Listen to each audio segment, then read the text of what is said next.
Hi, welcome back to Milio Guide. My name is Margaret Martin. Today's tutorial is going to cover the 5 components of a comprehensive exercise program.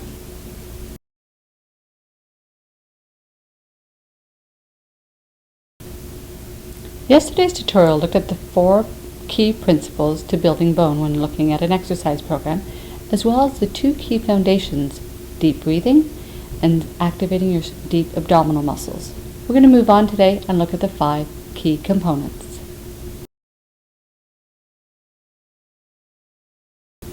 An exercise program is comprised of 5 key comprehensive components. The first one is posture. As we spoke about in the first tutorial on Stop the Stoop, the importance of keeping your head aligned over your shoulder, over your hip, whenever you're doing your exercises is so very important. And so we have exercises that specifically target muscles that need to be strengthened or stretched if your posture is not at its optimum, to allow you to get back into your best postural alignment. Okay, another important aspect that I found, and surprising, was the importance of form in exercise. Now, when I was young, I lifted weights because of competitive swimming and done various other forms of exercise, but I never thought of posture as part of it. I just took it for granted. And I came to learn, of course, that my posture wasn't as perfect as I thought it was, and that was, in fact, important. Before I had thought that, well, it wasn't a big deal if you were a little off. And I learned that you could hurt yourself if your posture wasn't right, and I think that's one of the things I learned from Margaret directly and from the website, because it deals with that, is that you have to exercise for your posture initially, and then that postural change has to be maintained through all the subsequent exercise forms, not only within her exercises, but within all forms of exercise. And so I think that was a major change for me, and very important one on a permanent basis.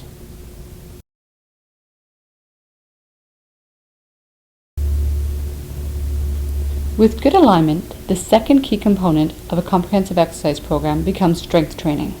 Not only will you be given specific exercises to work on with which bones and muscles that it targets, but you'll be given an exercise schedule so that you know how to gradually incorporate your strength training, which builds over a 12-week period. So week by week, you'll be gradually increasing the exercises that you do, and certainly you can progress at your own pace. The 12 weeks is a guidance that we provide.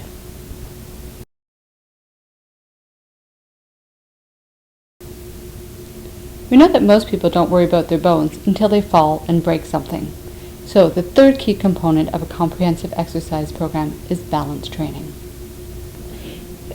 Probably one of the most surprising elements to me was the whole issue of balance. I had always felt that balance was not one of my strong suits, and so it's been interesting over the last 6 months doing some of the balance exercises just to see that that's actually something you can work on, and that I've noticed quite a considerable improvement. When I look at it now, today, I've certainly progressed over the 6 months in terms of that. So just my day-to-day living, I can feel a difference in that sense. So that's one thing that really surprised me. When you're given the diagnosis of osteoporosis or low bone density, you start worrying about your bones. But we can't neglect other parts of our body that are going to actually affect our quality of life, and that's our cardiovascular system. So the cardiovascular program is the 4th key component to a comprehensive exercise program. However, instead of just giving you recommendations in terms of target heart rate and exercise time, I also give you specific advice based on your fracture risk as to which weight-bearing exercises that are also cardiovascular exercises.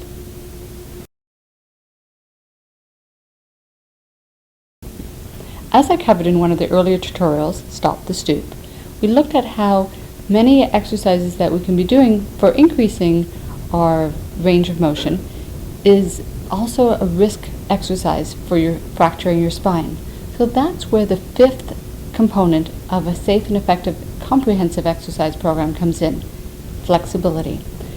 It doesn't help you build bone, but safe and effective flexible exercises help you to move with good body mechanics without putting yourself at risk for a fracture.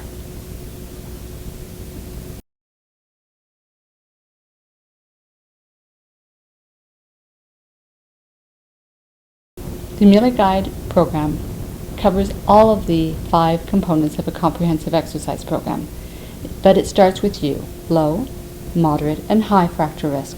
Your activity levels are classified into 4 different categories: beginner, for someone just starting out, active, athletic, and elite. So within those 4 components of activity levels and 3 fracture risk levels, there are 9 programs to work from, and we find the one that best suits where you're at today. That's all for today's tutorial, and we'll see you tomorrow on Getting Started.